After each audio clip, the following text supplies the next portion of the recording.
شوانی جودلال عبد محمد خوشی بن دیسا ج برنامه طیبه جکرانی لالشتی بی بیشن دن باش برنامه ما ایرو گونزانن هر برنامه جدا جدا شکن برنامه ما جی ایرو سر تندرستی بشریه و سر نخوشی و درزی درمانه اروها میوانی مجی که ایرو دکتور سعید سیدو او جی که لالمانیا الباجار بیله فرق و دکتوری دوام که امی هول بدنگا گوتو بوجی دکتور سعید سیدو را بکن هناکی بحثا نخوشی و درزی درمانه بکن امونو كمرال علشتي بيلقى الدكتور سعيد سيد بني دكتور تسبيق كده بيجينا قلق خوشحال بون إيروتا أبدفرتو أمكان دان ما حالو أمكار بن قوتو بيجي سر چند پرسا بکن پرسا تندرستیا بشری بطيبة تجبرقو قلق خلقي من ولات ألمانيا دجين هناك نزانن بزمانة قهرن دردي خوش تختورال بيجينيان قلق جي نزانن درزيب درماني خوب كاربينن پیشیم خیرات نتکن کانال لالشتی بی ام بیجنم گلگ سپاس کندی سگت اف دفرتو امکاندان ما سرچار هاتن گلگ بخیر هاتن دکتور سعید سید برم خلکی شنگالا گزنش بله ام خوازن کی پیشی بحثا تختوریات بکن اوا چند سال تختوری خلاص کریه اوا سال 2008 من العراق خلاص کرد تختوری الموصل بله وسالك الأربيل جي متمام كرو دراسات مع ألمانيا سال 2009 تاليا 2009 وشنجيدا أزيل فيدري من فيدري جي وقتي فخ آرتس سبيسياليست أول فر خلاص كر وبراكتسا من بريفاتا جي اتصالوني بالمدانية بل يعني اختصاصي تيبت مندياتا تختوري بالتباي بيجني ايجشتي بله بيجني الجمان ميديسين ايجشتيه اتصالوني و دلجي دوام كربو بس ما خاش براكتسش هاوس ارتس ايجشتيه يعني مالباطي تختوروا منك خوازن بحسا خوزاي يعني طبيعة نظامايا تختورية لألمانيا تشاوب شرنجي تختوريتي مشانده بله هلبت سيستمي تندرستي أوروبا بتايبتي وألمانيا جي بتايبتري يعني سيستمكي جوازة سيستمي كو محتانا وكو خلقي روشلاتا نافين إنساني الفيدري سيستمكي جداهش آلية فزيشرونجي وجي وش آلية ايكو دكتوري چاو مثلا بري خوارد گرن سيستمكي جالا كي كومبلكسي معقدة الفيدري تجيز باركن تجميد الفيري تزاني يعني الفير هر إنسانك مجبورة فزيشرونجاوي هبه سواء يا حكومتي به يعني يا بريفات به بي چنا به يعني اف واجب هر إنسانك فزيشرونجاوي هبه و اوجي وقتي هر يكيجي تايبت مندية دوي هينا وهر يكيجي يا يعني او قانون كإنساني سالي بندي 5,000 پرا بگیره معاشوي بروتو او مجبور سر يا حكومتي به سر 5,000 كاري بس مجبور يعني تختورم خوازن هنا كي بحث بكن أزبورم بالماني بيجني هاوس آرتس بزماني ما بيجني تختوري مالباطي أو مالباطا قلتي باتا برينجي خل باتا قيد كي چه شرط وشروطي وهنا قوري باتا حقيد بكي وهاقر بخوازي مثلا هاري بات تختور كي دي شرط وشروطي ويشنا بله يعني شرط وشروطي دوسانين هلبت هر نساغا كي آزاد كاريشا جمكي دكتوري لوك هناك منطقة وك نمونة بليفيل تختور وكاقوتي نخوش تزهفن قالكي إما وقت نخوش الدولة بنت بريفات بنت كرانكن كاسا دولة بن حدكي معين هيا وقت نقاشني تمزيدة ترنكارن ورقرن نخوش دنو يعني مجبورة بجنشتان باتسيان معينة أو مجبورة يعني من بعد اعتمي دائمي يدي إنه وقت بحديد أرباز مجال في درجة سيستمي وان وقت مقود اشترى جالجي كومبلكسي معقدة يعني نبروج أنا يعني بجنك فارتال هالسيمة هاي هالسيمة هاي يعني نساخ وقت ويس سيمة هيدا جارة كي هات باتا وده جارة هات هر أو بکران کاسه پاوشاله دنا بله و نقطه حسابت کن وقتی ام گشنه 100% لازمم دری عیاده بگیرم نکان زیادتر بله. شغل تختور قافاقا نخوشي قتين باتا بري هنجي موعدة دنها يعني الريكا تليفوني را يعني بشرنجي وقوتي اون كيجن هفدو بله راسي نوبره ما به ترمين به موعد شد کنن لی قالك نخوش بو سحام شد بو خبسل ور شد بو شبرو يكي فترة كان ما كريا ترمين موعد قالك خوشك قالك وكا قوتي راح حتى هريك وقت خودت درباست 5 دقيقة 10 دقيقة أو تشا والفرجي وقالك قربالك تشينابي يعني قالك بينم سيستمك يسر كفتي أي ترمينة تختور موعدي قابا ودن كسي نخوش نكار بوريان جي بيكون حبكي باش بو تليفون ديوا بيمناين يعني تشاوا أو يعني هلبت لازمو سابي بس قالك جارة برحدر ترم موعدي خوش بيرات كن بيفجي ناين بشتي دروجة انسي روجة يعني قالك بري وقت خواب ساعتك دوات يعني بشتي وقت خواب 2 ساعات افجي هيا پایا بیتر بس هینا نخوش هینا وقت خود درسي تين اوجي هینا بله تخور بله بري بحثا تختوريه بكنو نخوشينا بكنا مهنا كي چند برصا بكنش برصي مثلا نقبا كسي نخوش وتختور دا قالك جملاتي ما قو بجبر بهرا قو بين باتز بهوركم سردانا تكن بهتر ملاتي روجلاتا نافين يعني كسي قنوجي هاتنا ألمانيا مسألة درمان هذا قالك جارة مثلا ما حس كل يوم دي تيج ما بخش ربوتنا نخش كوي بي باتا والله تختور كافي درمانيش مردينا أو فلان أف درمان خواريا بير رحد بويا جارنا بويا نبلو كتر درباس بونا بله زحف تشتي وسا زحف تشيد يعني جينارامي فلان تشت بريا ملحمة كي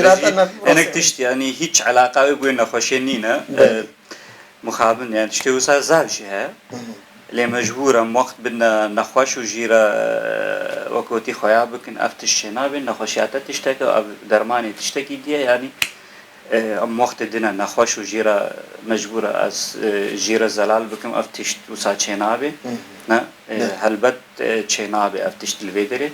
شنابي نا بقاليا شنابي مروف سرداخوازا نخوش درمانا جيرة بنويسيد چنگو درمان جي چا فيداوية زراراوي جي مجبور يعني چاقت تشتكيش نصارى نويسم صد زان حوجاوي هجيها بفيديليكا يعني أزنا نويسم راسي بله دكتور قالك جار الفيدري جب راسي كي نا كسي قنو هاتي مفرجي مثلا كسن أنا الزودة جي البرن قالك كنا خوشين سروان درباس من أغلبها ورزي الزستاني ام بيجني قرك وبي نخوشيني جمدي وقت يقول شي بن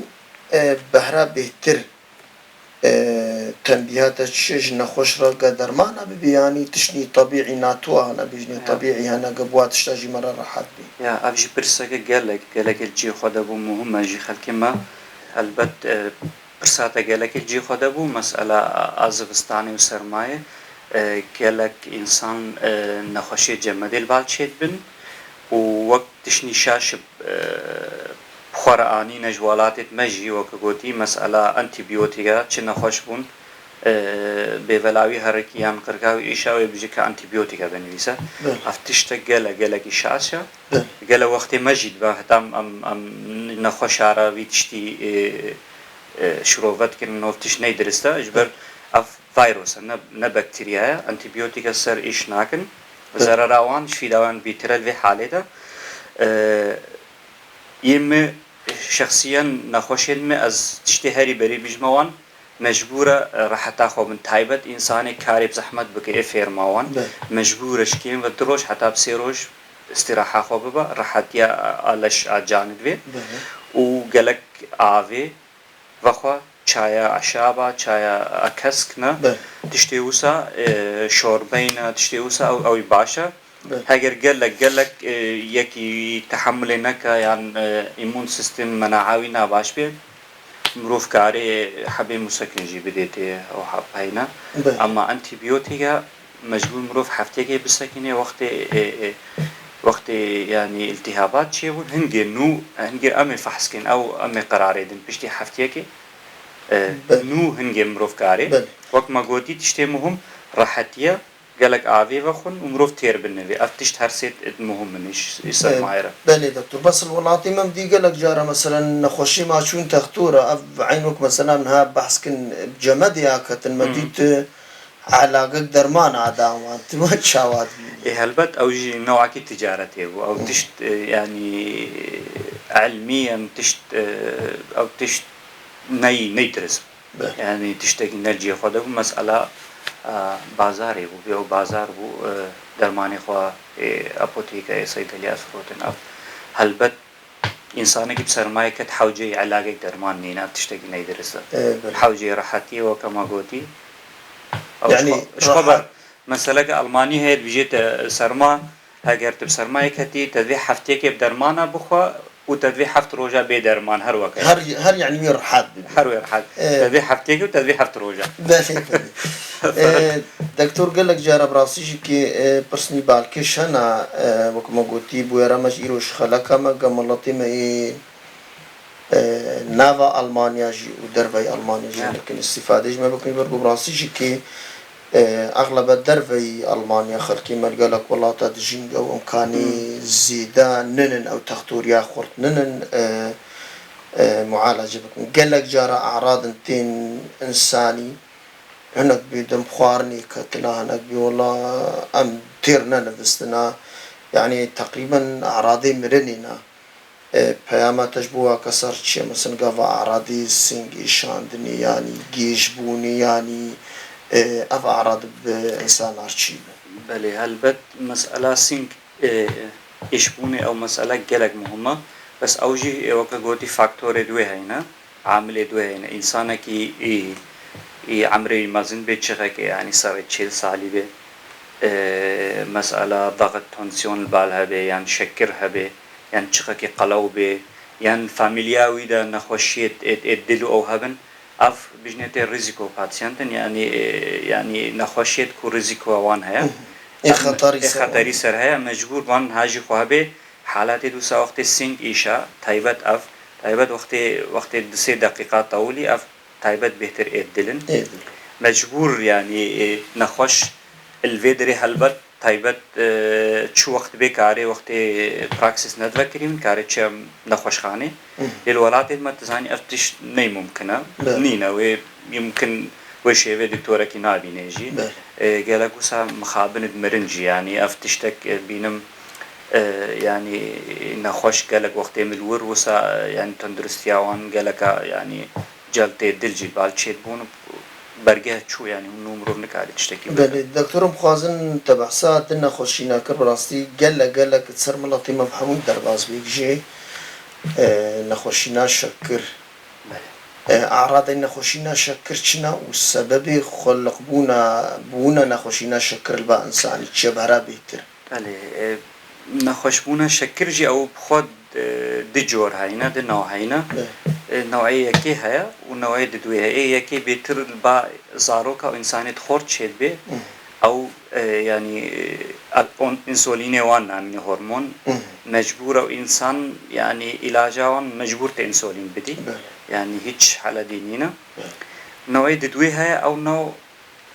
تايبت يعني إيش خوارنا بيسا إيش كم حركة يعني خاصة مروف وقت زك شيد بي وقت زيادة شكر نان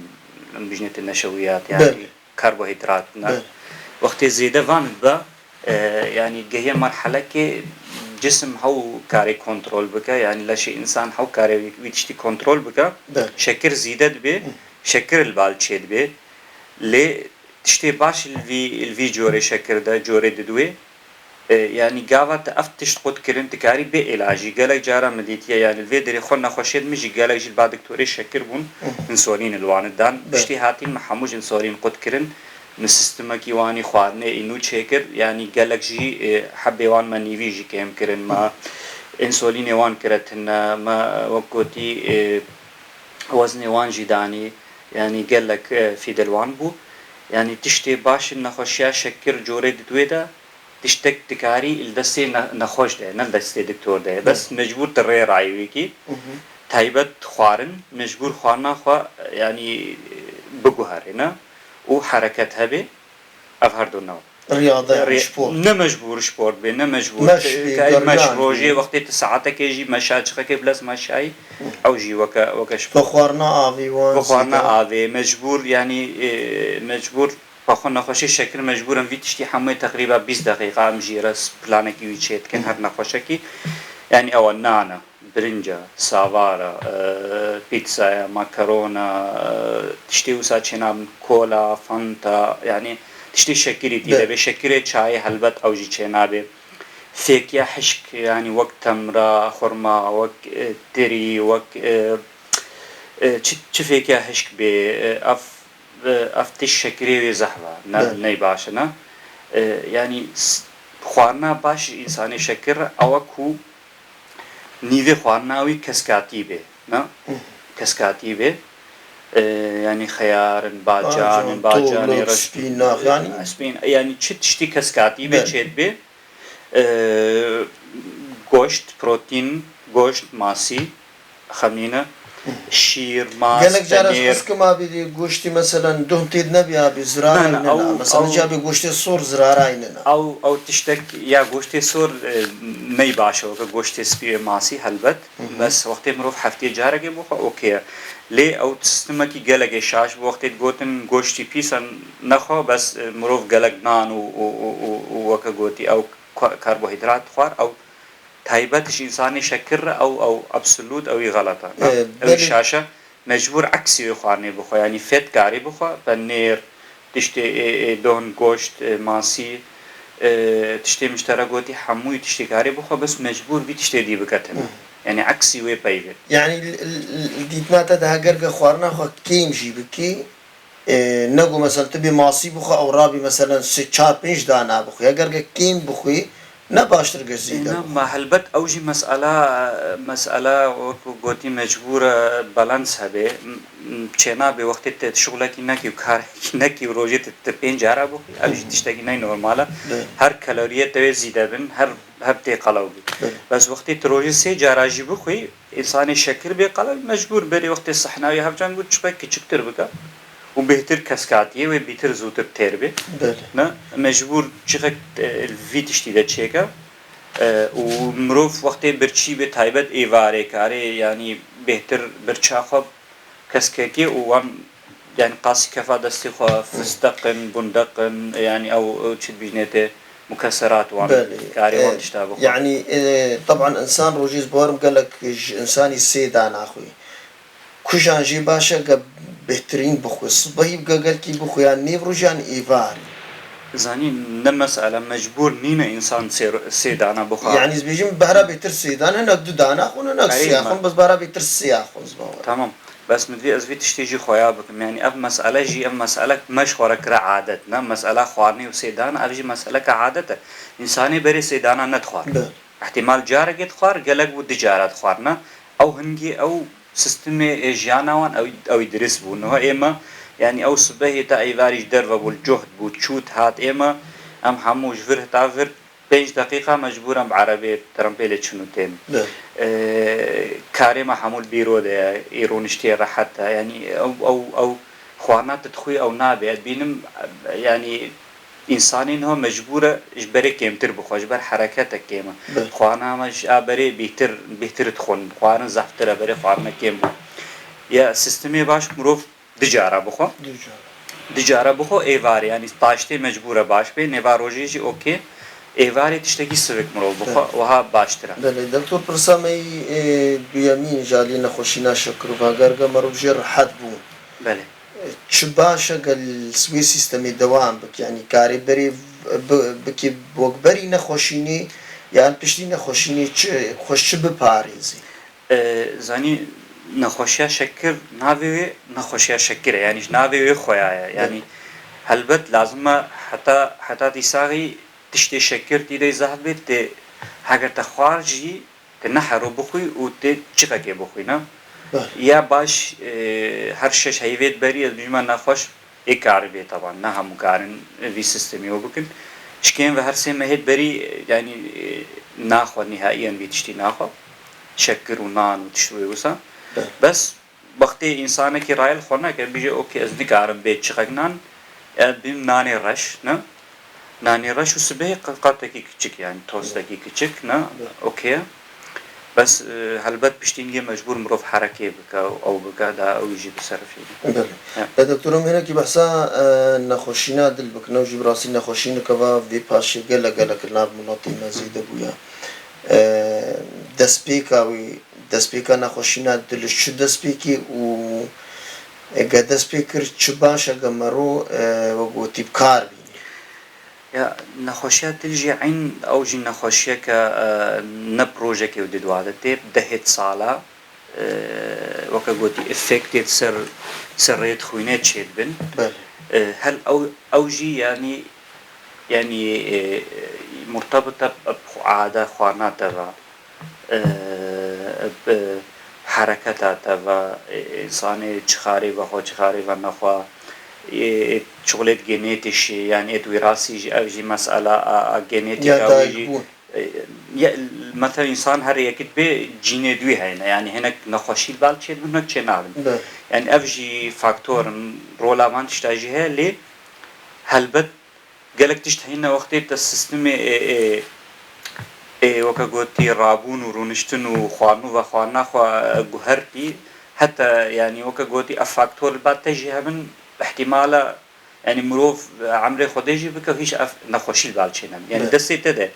وقتي جيانك وكا مقولتي أفتشتين إنها ما قلتين هر أفيش دل جيرة عين يعني إيش شكر ما قلتين تقريبا نفسها هر يكن إنساني شكر البال هبه صديق يعني خلال 15 ساله ده دلجي جبر ري خوينه اوجي بيرا اود بن تاثيراوي سرها او ريجي طنقد بنو ونخوش دل شيتك بله چاره سريان نخوشينا دل چيا قال نخوش بشتي نخوش كد خوش بباريزي يعني نخوشي در اوجي قال لك جور دوي هنا يكجي مثلا وقت ما قلتي راي طنقد بن او بجنيت انفاكت الماني يعني جلطه دل بجنيت زمان عربي يعني اوجي مجبور ديسا باريز سيستما كي خوشي بك خارنا كا وكا قلتي خارنا كا باش تندرسياوي عين افخارنا ما قلتي حركات مجبور يعني وك يعني شكين وروجي نيف ساعتي بمشي جغارة يعني فيدري جغارة نباشا مجبور نالفيدي تندورم ولازم نباشا نانا يعني في حالة إنساني نخشي دل بالهبه جغارة جيرة نباشا بركو إنساني شخارا وخا وريد ليويت أو بن يعني زوتر تانجل من وقته أو ب أو وقت ما قوتي مجبور إنساني دل بالبيجي يعني بردوام سرال تختوري خو بدا كنترول أجيرة شيء بك خويناوي كنترول بك تنسيونيوي يعني ضغطيوي أو جي قالك يعني ضغط الشكل تقريبا سبب تكون مشكلات دلجي شيء وقت حردو هابل. بله. دكتور روجي مهيان روجيان حفتي چند نخو سردانا وكا إيه والله هرو نوكا ياكا بس دكاري بيجي روجي ممكن حفتي ثابسة نخوشي ونشين چند جوري نخوشيني حتى نهاية قتا كشف كرنت حالتي وانت بيه چند نخوشين چي كاري بيجي حمو تشتي متبينن بله يعني جال نخوشيت ما بحث كرين هما متبينن نخوشيت يعني تزعني دكتور مالي يعني جي هري بريك ونخش وقت تشتكي بالشيت بي سردانا دكتور ماليت يعني مقالك تشتا ام جارة بري وكاقوتي ام بينن وقت تشتي ما تشي بي ام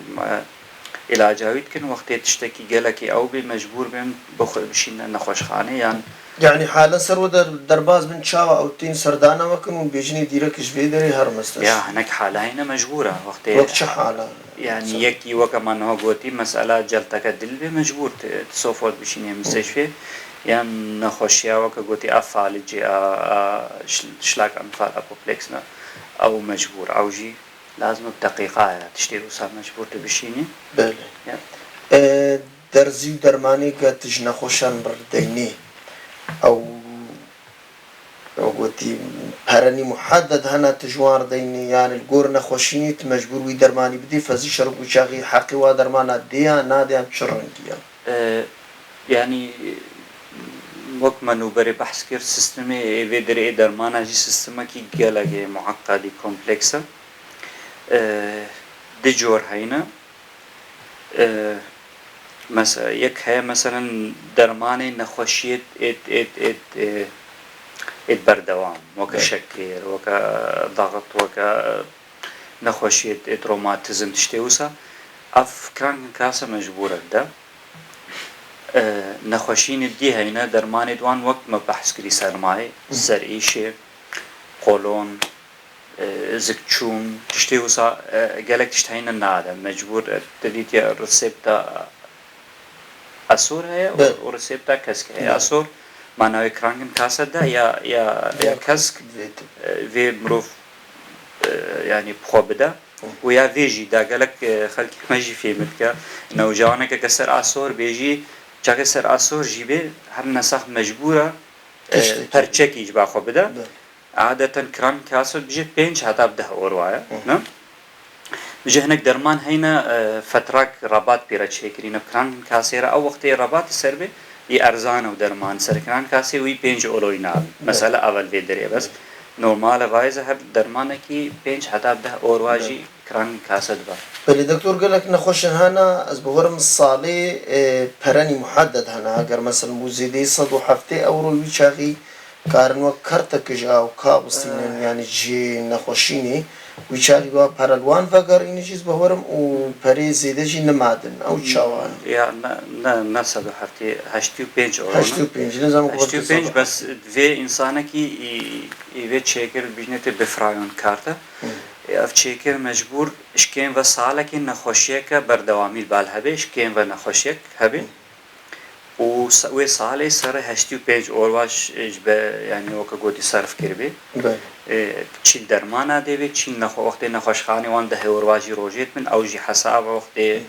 چوی فیزیوتراپی جی او کری اوجی هموتش یعنی تشتی تندرستی خدایی بس مجبور ابجی گلکتش نخوشی نزان ابجی گلکی مهمه مجبور سر کویتونگی وصله مجبور ناوی سر به مجبور حماد سر یک ناوی جوان و ناوی ویجی سر به وقتی ناوی سر نسر به حساب ناوی و مجبور تشتی دی مهم جی مجبور بری تالیا سالی بده وان چه سال خلاص بو هوا چو مجبور تالیا یعنی بری سال خلاص ببی یعنی ما 12 مجبور ورقه که یا تالیا ما 12 مجبور به ورقه که جمع ببا یعنی چاقی بو 85 چکاری چو وقت بی بابا بس مجبور نخوشیاوی سالک سر چو بی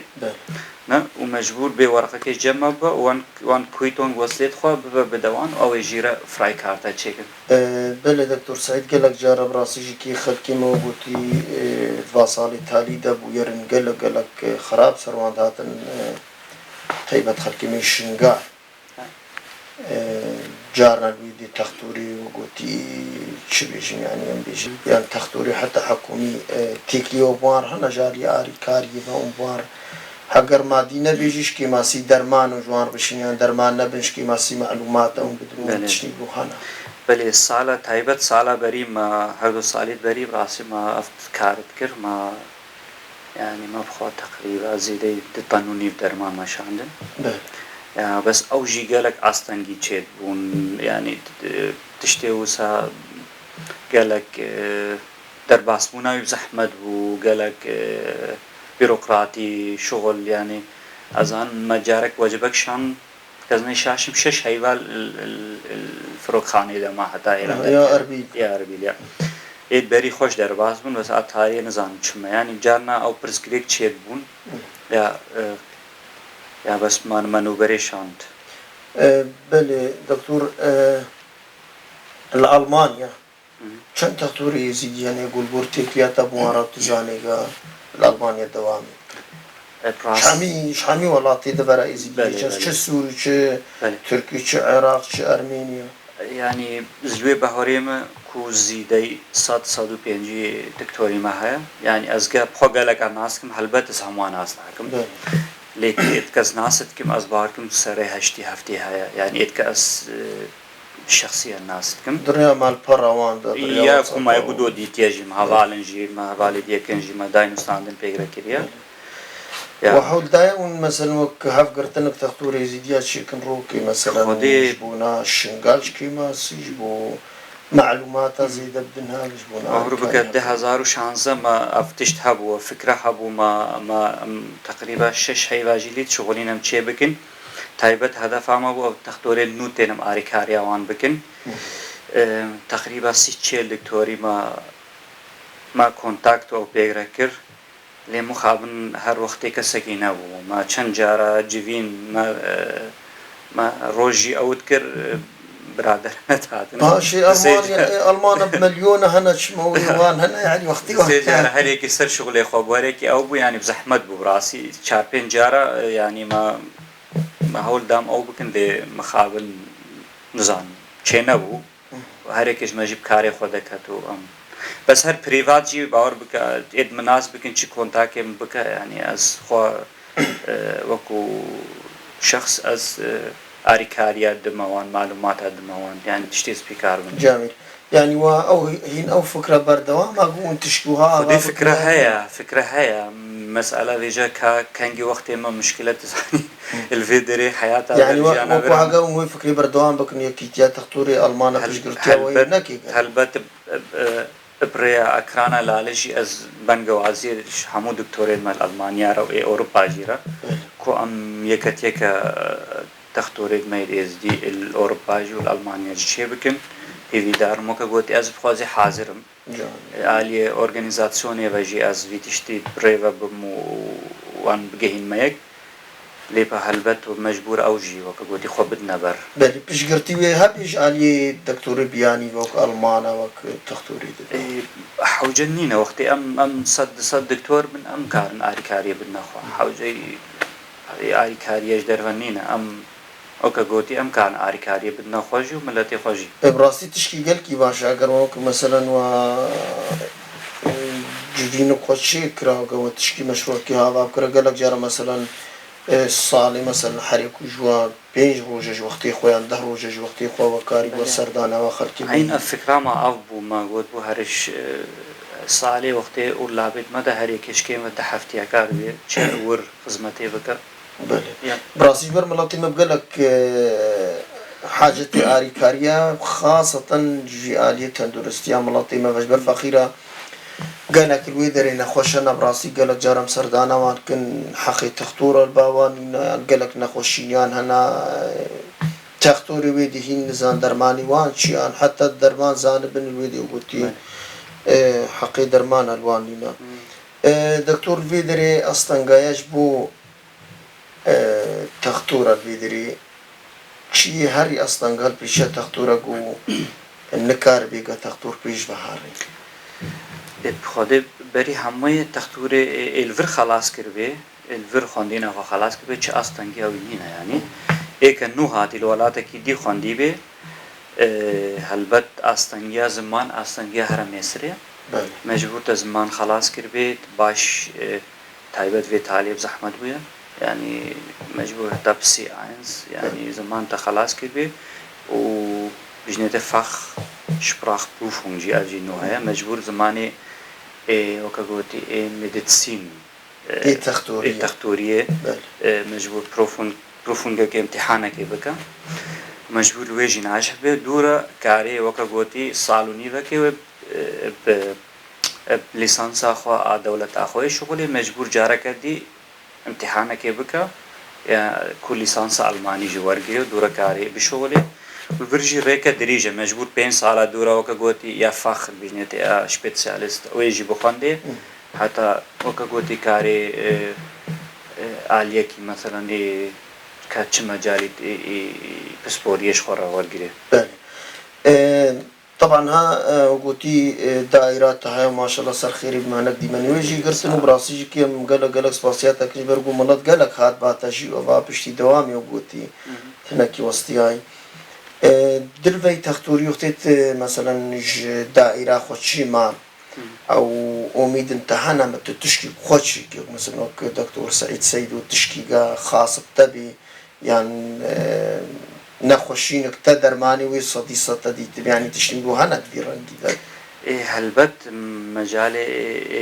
تەندروستی و مدیسین مەجالێکی وەکە تەگوتی بەحث و هەر تشتی خۆ هەنێک وەکم گوتیتە مەسەلا نەخۆشیە شەکر يعني نخوشين متينج بعد دكتوري شكر از وانش ور قطتكم يعني انسولين الخدن يعني درزيه يا از سيستمي وان حميد جوهرم اي خوارني اي حباجز جوهرم يعني ب انسولين وحبيد وان نيفياجز كما تمنا يعني شكري وان جوي وقتي تشيتر بعد دكتوري شكر يعني هلبت افجي تشت تجربه هات يعني تجربه شكرينا ان خوش سر نخوشه يعني اف تشتك يعني تايبت مش خورا وكقولتي أفريق مقرتيش نخوشيت خورا تجربة نتو يعني صديسات مخواندية وفي بابتي يعني وكقولتي بحث خواندينا ومتشت خواندينا يعني بسبورت في تشتينا هلبت يعني قبل نمونك ومشترك هلبت هر تختورك يجي وك هر هنرمندك ستايلك ويها وكقولتي شعر السر يا النخوش أتشن نخوش يعني تشتكنينا وكا عربي أوتوبان بمروف غير بمشي أفتشت وكقولتي بعد تختور المينة يعني وكقولتي أفجي وك هنرية ما تختوريجي وك هنرية يعني وقتي دا خوازا ويهبي كاري هلبت تشتنهينا مجبورة مسألة وبكن بس نمجبورة تكاري فردا يعني فردا جي تكاري بنفسها خوجي تشنعو بكي تدبيني تشنجوان باش ترجع هنا دكتور جانا كسنتين سردانا ألمانيا مثلا ملاتي مبراسي قالك شو هاتنها كسي جورن الفيدري مثلا تندرستيان نباش يعني خوازن فحوصات نشكر الفيدي شيكن ومشرن ياري كاري بوارك يبرقوا مثلا كرانجن كاس يعني الفيدي تشبيجني بريوان نادي ومشاري كاري سويت إنسان دو ساعتين أو تين وكو سيراني أو تين أو بريفات وكقولتي أو شخرا بريخودن لأمم يعني باور بك حتى أنهم سنتك هج بشركي ميوان نبريه هات يفر حقي مختبر وان أو حلقة مجنين أو دي مباشر أو دين بس أز وقت تعبافة من إنسان إزدي بنا غير إزدي هاتجي ناس يكي ناس بيرده من تجارة برج جميوانة كي نبريه وأز بيتشتجي وقلت دهام أو كرينا مجيكي نبريه بل وقت تناس كرن تختور تبعي چه جزء العيادات هنا يعني الجينا خوشخانات هنا كشكرنا نخوشينا تكاري بيجي ما حمو تشتهيا يعني جهاز ضغطي تنزيون 24 ساعة تخطيطات دلي إيكاغي 24 ساعة نورمال سونار ما هيا بهنة ما هيا ما فحصت مختبري ديجي ما حمو تشتهيا دكتور از خوازم تبحثا بهنيكر او براسي بويرن قالك جولاتي متي نبعدي كسي ربو وان ام خوازم نلقي بحثا ويجي بقول تبي توصيها مي هدي دي برنامج خوشي باشي دايما اف كسي قربوا وان يعني يقول بهنا وانت نفسها وان درناك قالك جارة الجورم حسكري هنجي بدسبيكا بوهاري تأثير الوان كي يجي دسبيكا هافيني تأثير الوان كي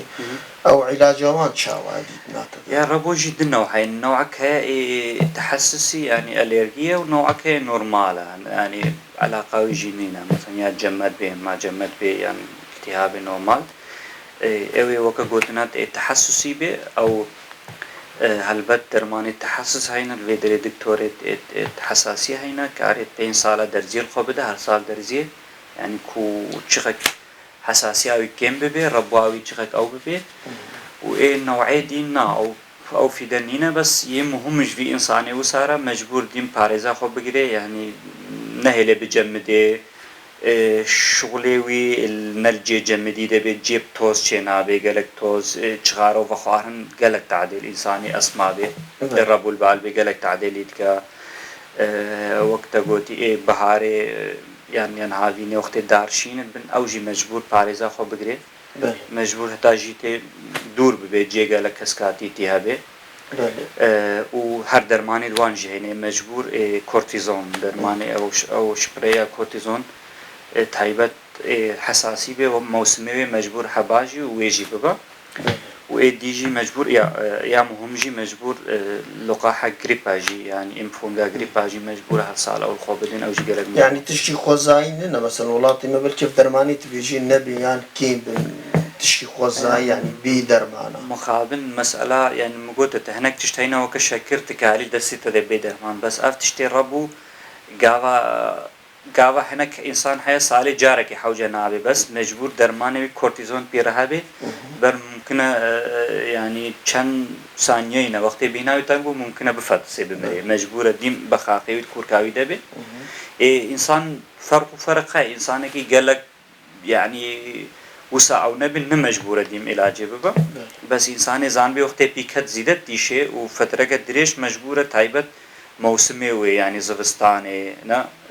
ات او نا تحسسي به مجبور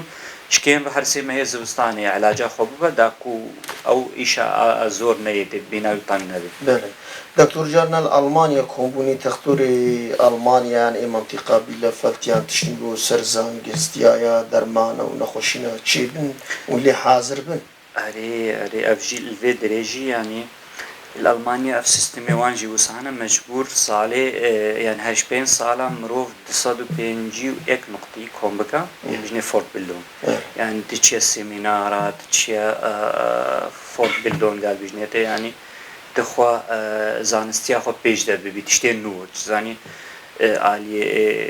كاري مدى يعني تكاري بيجي هر حيف تشني نو درت كابينا كان روجانا يعني مجبور يعني تديم تشتي نور دعو بكي يعني قالك تشتحينا بري 10 سالة ما أذكر أو تشت يعني دعوة جمرتي يعني مخاق ميلدن كن دعوة جمرتي وجارنا وكقوتي أبيت فيرما ات درمانا جمرتين دعوتين إيه ماجي هيات ياد كما بجنيتي يعني نقابات تختورا جمرتشيني يعني او تشيد كن قالك جهات هنا يعني بصداع تشيد من تشتي وسا ام جتني مجبوري تشي هر تشتكي هريك بنين تريساوي سر تشتي هبه تكاريش خورا تشي بلبلي دكتور بريم خاطري خو بخازم براستي برس قالك جرين كات بعلامة قالك جارا مثلا اينا تختور زوتين قرتن يعني سبت ولحدانا يعني درنجي شافيجين حالا بتخت بنخوشر در باز بن پیاما و چی که حالا يقولوا بإنسان كنا خوش را در باس بله يعني او سيستمي فيرجي وسانا بشتي براكس تينا جرتن يعني وقت داوية حفتية بن يعني وقت فايت هاجا وقت اطلابن يعني اولابا سيستمك يعني او جي مجبور نخوش زان به يعني وقت نخوشيه كجلك تون دو تيج به وكما قلت آسين بيان يكي جلتا نجي بالجيب تكاري سوفورت تلفونا يعني هلبت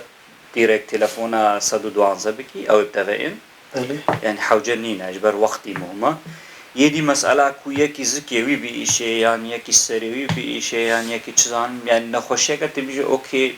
نقلكي مهمة چما نخوش خاني او هنجي تلفونا صدو شانزا صدو هفدكي او تختوري وكقولتي الدينس او الشيار يعني الشيار او تبعت مال والتنيري وتفحسكا وقت علاج اشترابي نفيسه وقت ديت حالتها ناباش او تحولي بل تختور بس كديجي قابا مثلا وكبن اورلاو بيجي يعني بايدوس كن حوالي وتختور هنا مثلا نخوشي وفي حال نخوش كتن قهر باواني بله الفيدر اف سيستم جهه وقت تختورك تشا ازنه اولابه يكي ديت كدوسا خوبا ام جي وسا جوان راوت كن او جمره بس قالك جارات صادفه هر دو دكتور بگرچنا اولابه هنگي او نخوشي آزاد كاري چه جم كي دكتور بل براستي از بورم د باجار بي لفال دود بر منطقه در دوره بي لفال اجي برغو تايبت من ديك عياده و براكسيكا وغو حمو 4-5 زمان زانا و براستي تشكي قالكي باشش بو كسي نخوش وقاوا قوري فيرجين حوجي مثلا ترجماني بيني بله دكتور سعيد سيدون قالك سباسياتك ميرو هالو مكاربونا كفافتور شروبا بكن پیامات دا خوازيك تبو كنالا لاشتي بو ولاطمي زيدا خوازيك والله از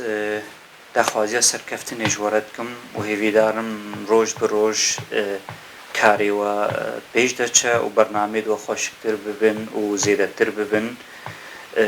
ینی ئەسخوا دو ساڵ ئەس گۆداریاوەتکەم بینم ساڵ بساڵ کارێوە باشتر بێ پرۆفسیۆنێل بێ هێویدارم کو ساڵە 2020 ون کاربن تشتنی خۆشکتر و باشترژی هیچ چێ بکەن شملەتێ مەرە و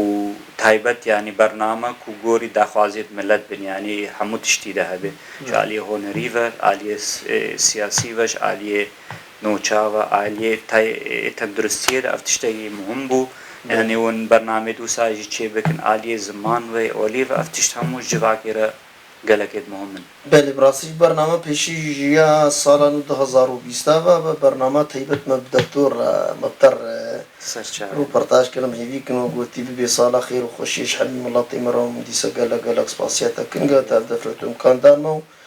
و هیوی مش خودی تاوسی ملک و گار روژی ملاتی محمد ببن خوشی و ام هیوی جی کن آزادی ورامی بکوی حمید دفراغ خلقی می شنگالی دجی و خلقی می چادرا و گران سر جواری خو کسی وادرا جی